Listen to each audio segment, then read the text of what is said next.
চেও খচালিৰ কামি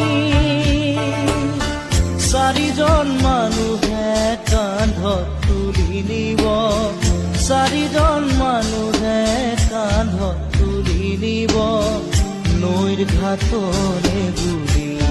মোৰ মনাই নৈৰ ঘাটলে বুলি দেহৰ ভৰসা নাই বুজিছানে নাই দেহৰ ভৰসা নাই বুজিছানে নাই আজি হাঁহি আছো ক'বতো নোৱাৰো